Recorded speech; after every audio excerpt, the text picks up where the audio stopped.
These are the images that haunt America's soul. A man pleading that he cannot breathe. I can't breathe. I can't breathe. A teenager shot multiple times, his body left in the street for hours. Ain't no power like the people, power of the people. A community rising up in anger. If you are in the middle of the street, you're unlawfully assembled. You need to disperse immediately. Police with a military-grade response.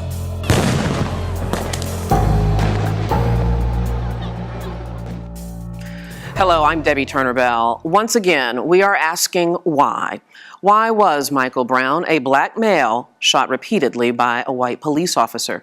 Why was Eric Garner, a black male, choked to death by a white police officer? Voices of anger can be heard across the country. They're calling for justice and demanding change, not just for Brown and Garner, but for the countless others victimized because of the color of their skin.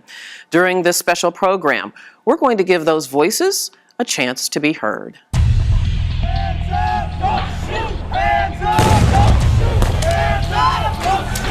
Hands up.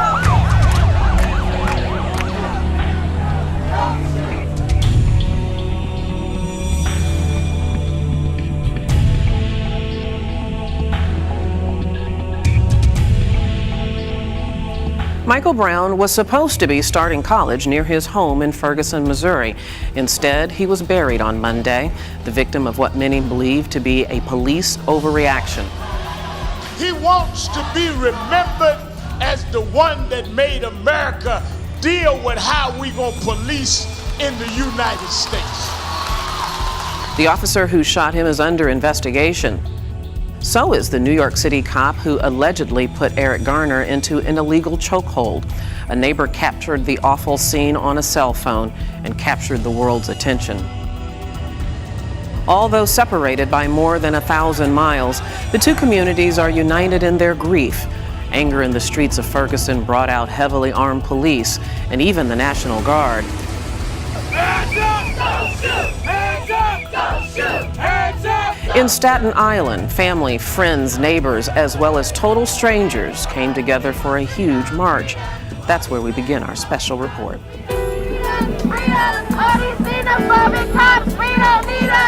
Well, I'm here to support justice for Eric Garner, for Michael Brown, and all those who have lost their lives. I'm here to represent the children and also all of the people who feel oppressed from police brutality. Well, I'm here to represent all those that didn't have a chance to represent themselves. I had to show my respect for the slain, for Eric Garner, Michael Brown, and all the other males that came before them and that might come, unfortunately, after them.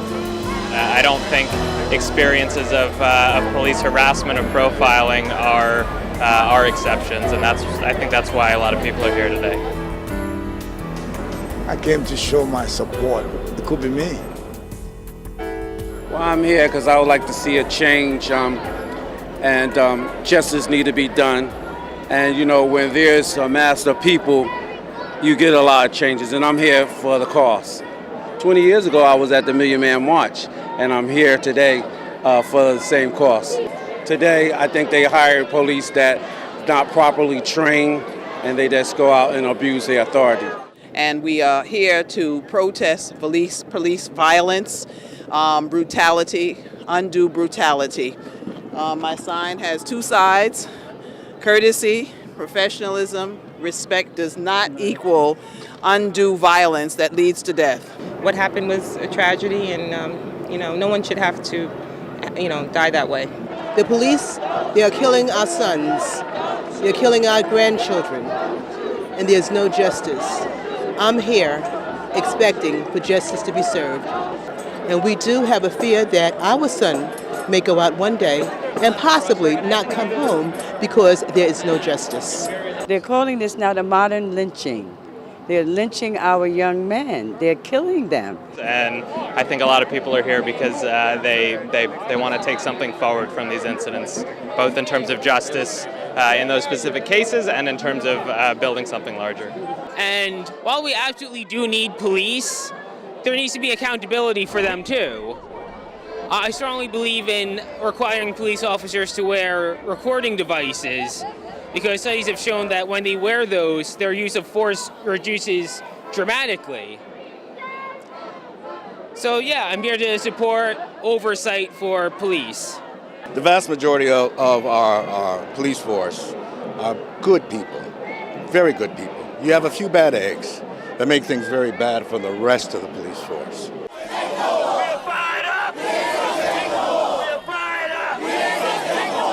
I'm really concerned about the growing militarization of our police. I'm also concerned about the lack of accountability for the police brutality and things of that nature.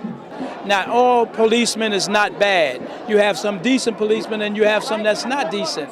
But we have a lot of policemen that's coming into our communities with no regard for human life, and they think that every time they see a black man that he's a thug, or they just don't have no regard for their life. But you see all of these people out here, not only black people, you see black, you see white, you see Hispanic, you see all people. Asian. People who are Asian, they're getting tired of what is going on in our communities. It has to stop, and it's got to stop now. Justice, no peace. No justice, no peace. That's all we want is some justice. That's it. When we return, I'll speak with some of those in Ferguson, Missouri, who are also crying out for justice. We'll be right back.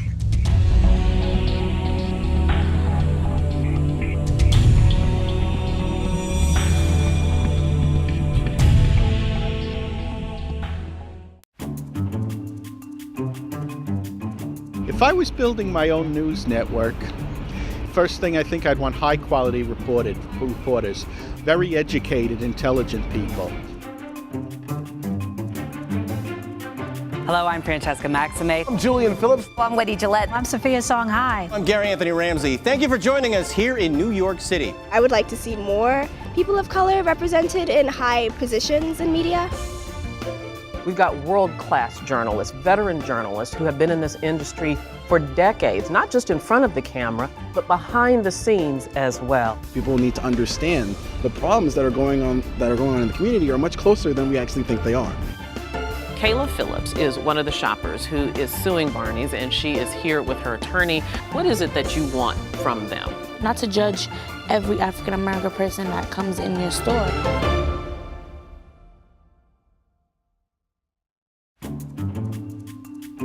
Looking at mainstream news stations where only you have a very small minority of people of color being newscasters and actually having prominent roles in the media.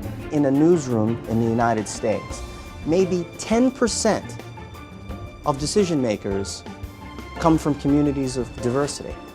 That's not right. Well, diversity is important because the more complete the news is, the more accurate a picture you're getting of the world, and the more you can form an accurate opinion of things.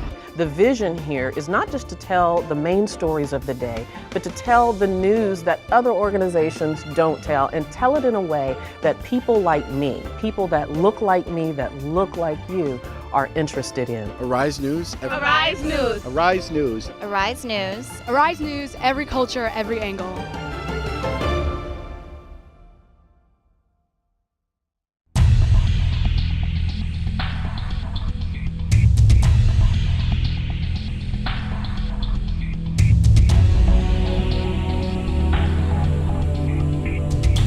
Vigils, placards, candles, and flowers. Those are the visible signs in Ferguson of the anguish of the Brown family, anguish that is shared by people of good heart, many of whom traveled from far away to show their support. I spoke with some of them at one of the many memorials around the city. I think it's important that we don't forget about what happened, and since there's a memorial here, I wanted to come and look at it. And since you've been here, what response, what reaction have you had now that you're here? Just a general, just kind of like the, like every day this happens all over, and it's good to see that this one time, like and a few others lately, is getting attention and people are coming out and trying to do something about it and try to change that. You brought your grandson out to this memorial. Why? Why was it important to bring him out? I think it's important for him to see just what is going on, to establish some brotherhood, because this was a brother to him, not a natural brother, but a brother in terms of our race. And we talked about it and what happened today in regards to the situation. And we just wanted him to be real clear about the fact that these things happen to young black men, and he needs to know how to be aware of that. And is there a message that you want to send by being here? Yes, there is. I want all of those that's involved, the police department, the judges, the politicians, the prosecuting and defending attorney, all of the witnesses, all of those that have joined with them regarding these murders of our dear brothers and sisters. We want you to know that we're here to bring justice. We want peace in our community. We want this officer that took this young man's life to be brought to stand before those who are righteous. If I may be so forward as to ask you, how old are you, Metu? I'm 27 years old. 27. So you're in the age category that seems to have conflict with law enforcement. As a young black man in this community, can you tell me, what is it like for you to just manage life and lifestyle under the circumstances in which you live? Oh, well, us as young black men, we don't have a problem with law enforcement. Law enforcement has a problem with us as black men being harassed on a daily in the school system, with the media, with all the propaganda that's going on. It's really been hard to really adjust to what's going on, because every time we try to do something different, they always change the law and make it even harder for young black men to even walk the street or go home. We getting shot at church, in church, going from church to the mosque. You know, no matter where we're going, we always targeted as a young black man. Have you had personal experiences of being harassed by law enforcement? Yes, ma'am, every day, every single day. What do you mean by that? That seems excessive. Every day. Be a little more specific. Okay, every day I am profiled as a gang member. I'm always approached by police officers thinking that I'm affiliated with some kind of mob. Getting pulled over constantly. This is long before this has happened. And just seeing brothers and sisters impacted by that on the daily. And I hate to ask the question this way because it's such a cliche, but how does that make you feel? It makes me feel that we have to address this issue unapologetically, and to understand that racism is alive and well, and that it's not going anywhere until we face our problem. Thank you very much. What has life been like in terms of relationships between city officials and particularly police and the residents of this community? Rough, but it's just not here though. I lived in multiple places in St. Louis. It's everywhere. Describe it. It's tragic. They harass us for no reason. Like recently, we finished playing basketball. We were sitting in the car 4 deep, just talking about how the day went and everything. And they pulled up on us 3 cars deep, telling everybody to get out the car face down. They checking the car, checking us, don't find nothing. They still harass us for no reason. You know, we hear these stories over and over, and they sometimes, for someone who hasn't experienced it, it just feels like a story. What does it feel like for you to live it? It feels bad because we haven't did anything wrong, but they make us feel like we done something wrong. The way they search us and treat us, you would think we had 8 kilos in the trunk. But we don't have anything, you know. We just finished playing basketball. We athletes. We're not out here doing the bad things that they want us to do or expect us to do. That's not what we're doing. Just come in and just assume stuff instead of really actually knowing what's going on. Say that one more time. They basically come and assume things and not know what the real story is. They just come in and just harass us all the time. My coach is the police chief. One day we was in the car coming from our basketball game with him. It's 4 of us in the back, well, 4 of us and plus him. That's 5 people in the car. He the driver. He just bought the car. I guess his officers didn't know that was his car, but we was driving through his municipality, and they pulled us over because there was too many of us in the car. What they did was they came to the passenger side first instead of the driver's side, so they didn't know it was him. And when they actually got to talking to us and doing what they was doing, they realized it was him, and they didn't have no reason to pull us over. He was upset. I mean, I would have been too, to see my officers work like this. that's not how it's supposed to go. No, it's not. But sadly, it's a fact of life if you're male and black. And it's a lesson that parents of color take very seriously. We'll hear about that when Voices of Anger returns.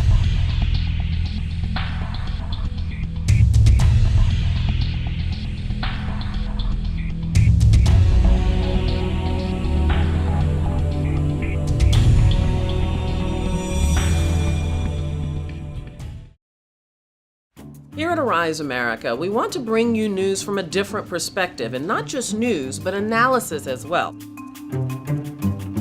Tell me what it was like growing up gay in Uganda.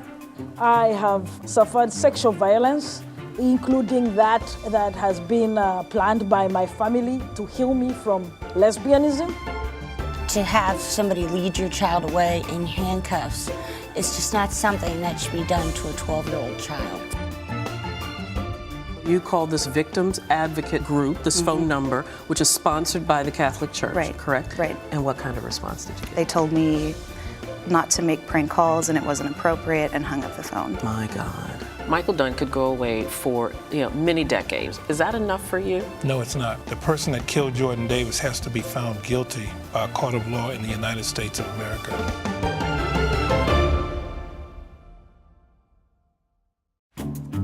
If I was to build my own news network, I would love a correspondent in every country, every location, every city. Shahana Bhatt, Arise News, New Delhi. Karim Gamaluddin, Arise News, Cairo. Dale McEwen, Arise News, Karagosk. James Blue, Arise News, Addis Ababa. Ronnie Curvello, Arise News, São Paulo, Brazil. We give them different angles on stories so they can get a different perspective of the people that they are looking at. It's hard to pin down the exact number of Syrian refugees who have streamed across the border into Lebanon. They stormed a media room in one of the hotels in Kuala Lumpur, holding placards reading, "Tell us the truth and return our families back to us." Anchors and reporters that have covered wars, have covered disasters, have covered government shutdowns. There's nothing almost that this team hasn't experienced. Arise News, every culture, every angle.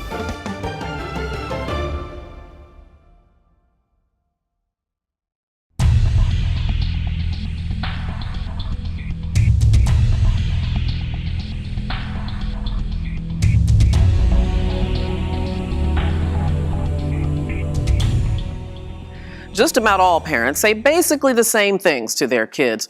Do well in school, stay away from drugs, don't lie, cheat, or steal. But if you're the parent of a child of color, there's a whole additional set of life lessons to impart to your children, especially your sons. Be careful where you go at night. Don't cross the street or don't go in a pack full of crowd. Stay by yourself. Don't wear your pants below your butt. Make sure your baseball cap is on right. Make sure your shirt is not on backwards. Make sure that you're upright and not slouching. That's the conversation I have with my child. Ever since I was like 6 years old, like my dad was like, you come from a big family, you're a big black guy, and you gotta be respectful, you gotta keep your head, you can't get angry. Because, there's only 1 second away from you, getting your life taken away. Just set the trigger, the pulling of a trigger by a police officer or something like that. The law's not going to judge me, the same way they're going to judge, a white person. That's what I was taught. And statistically speaking, now that I'm, a little older, I can see it for myself. You look at the stats, you look at stop and frisk, for instance, you see that a lot more blacks and Hispanics are stopped, 88%.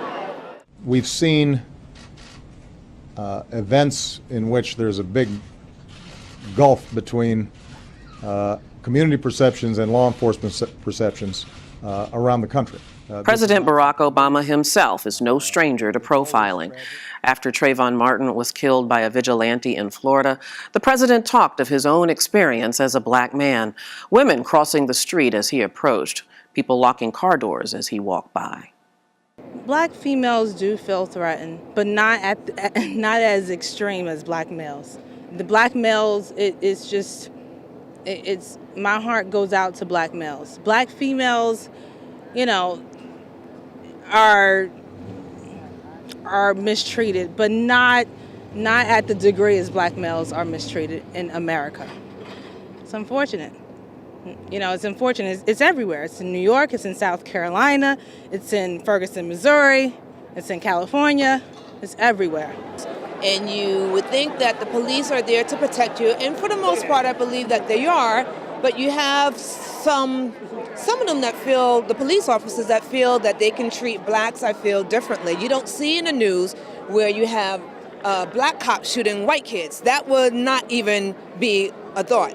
You know what I mean? So it's sad to say that we have to teach our kids something differently than what white parents would have to teach their kids. I remember my mom saying that kids, if you wear a hoodie, you look like you're a bad guy, but you're one of the most perfect people. You could be the perfect person. And you're not bad, it's just that people assume. And that's like a lot of people assume, and that's like it's judging people, but you don't get to know them. I think that we have structural issues, and it's not just the police force, it's society more broadly. You know, it connects to economic inequality and justice in the school system. Because you come from this community or you're from this economic stratus doesn't mean that I'm better than you or you're lesser than me. Change starts with understanding your fellow man and your fellow woman, so it starts from respect. We all want to know, we have empathize for the other side, but how can we do something peaceably? So this is what it is, and that's why I'm here. Well, I have to say this. I want them to better communicate with the public and with the neighborhood and with the grassroots people. They have to understand what we need as police officers that understand the situation in our neighborhoods and understand the problems that we go through, the unemployment, the other things that affect our community. These police have to understand our culture, actually. So that's why we need more African American, more Latinos officers working in our neighborhoods. I want people to know that the officer, obviously, of color, have a problem with this too, probably not speaking out like they should, but they have sons too. So what are they doing to protect their sons that might go in their pocket and pull out their wallet, or go in their pocket and get the wrong reaction from an officer, and they're actually an officer's child. So they should feel the same way we feel, but they're not speaking out as well. I think it's time for the black officers of color to come out and join the people and get some new laws passed and things to be done with this going on today. It's a shame that we have to, live in a community and be scared of the police. Just because my skin's a little darker than, my white counterparts. I have white friends, I have black friends, I have Asian friends, and they're all good people. And we should not be labeled, as evil or as deviants just because my skin's a little darker. You know what I mean? That's just wrong. Across the country, we have a problem, and it's our job to make sure we come up with solutions to fix that problem. And what we see across the board is disproportionate response. Disproportionate response in terms of the amount of force, and disproportionate in terms of who gets profiled, and that has to end. Those last two speakers were women who are running for office. And that leads us to the role political power can play in making a difference. We'll talk about that when we return.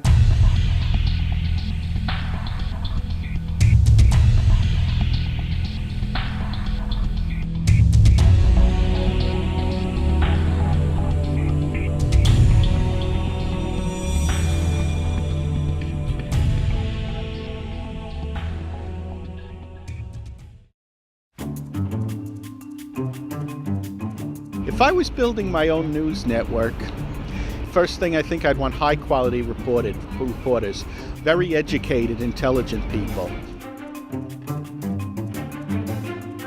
Hello, I'm Francesca Maxime. I'm Julian Phillips. I'm Wendy Gillette. I'm Sophia Songhai. I'm Gary Anthony Ramsey. Thank you for joining us here in New York City. I would like to see more people of color represented in high positions in media.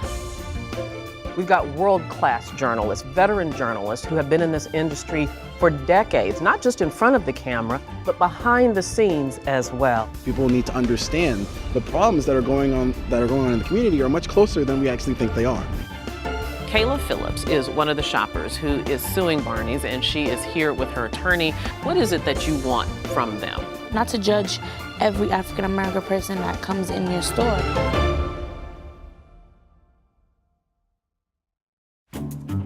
If I was to build my own news network, I would love a correspondent in every country, every location, every city. Shahana Bhatt, Arise News, New Delhi. Karim Gamaluddin, Arise News, Cairo. Dale McEwen, Arise News, Karagosk. James Blue, Arise News, Addis Ababa. Ronnie Curvello, Arise News, São Paulo, Brazil. We give them different angles on stories so they can get a different perspective of the people that they are looking at. It's hard to pin down the exact number of Syrian refugees who have streamed across the border into Lebanon. They stormed a media room in one of the hotels in Kuala Lumpur, holding placards reading, "Tell us the truth and return our families back to us." Anchors and reporters that have covered wars, have covered disasters, have covered government shutdowns. There's nothing almost that this team hasn't experienced. Arise News, every culture, every angle.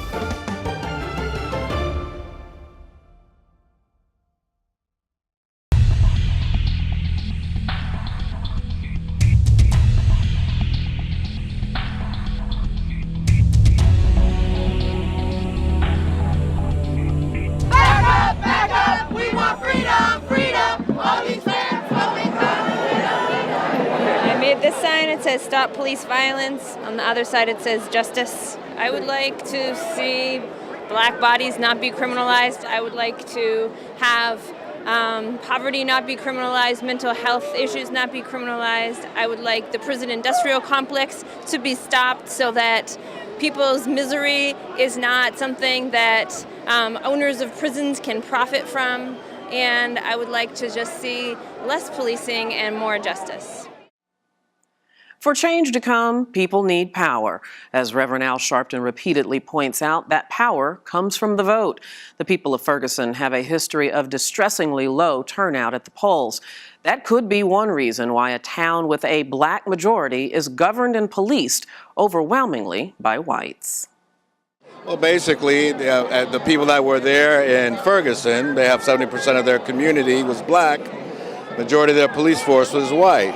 12% of them possibly showed out to vote. We have to be able to come out to vote to be able to say there's going to be some kind of change going on in this country. It's definitely important for us to all vote. We have a voice, and voting is just one way that we exercise that voice. Everybody has to vote. That we showed that we can vote. We got President Obama in. We show we can vote. We got to vote so that we can change things. Young African American males need to vote. And if they show up in droves, and not just at parades and at funerals, but if they show up in droves and vote, I do believe change will come. People need to register to vote because it's important. You know, we need to be franchised, part of our body politic here, to be part of what's going on. And if you don't vote, you don't have a say. We come too far to turn around now. We must keep marching on until justice rise up. It's a march that starts at the ballot box because with enfranchisement comes power, and power can be an engine for change. Already, the Obama administration is looking to change the policy that allows local police departments to receive and use surplus military weapons. Michael Brown and Eric Garner are this month's headlines, but they and others like them deserve more than that. They deserve the credit for inspiring a national wake-up call, a wake-up call that's been a long time coming. I'm Debbie Turner Bell. This is a universal issue in regard to human rights. So we all have to come together, all of the colors and nationalities, in order to show support. Will it change? I hope it does. That's my hope. But it'll take more than hope for it to change. It'll take more than marches for it to change. Legislation, politicians need to, if we're electing them, then they need to do their job. We live in a great country. America stands for something. Well, let's live out the true dream of America. And that's what Martin Luther King was trying to do. Thank you very much, and God bless America.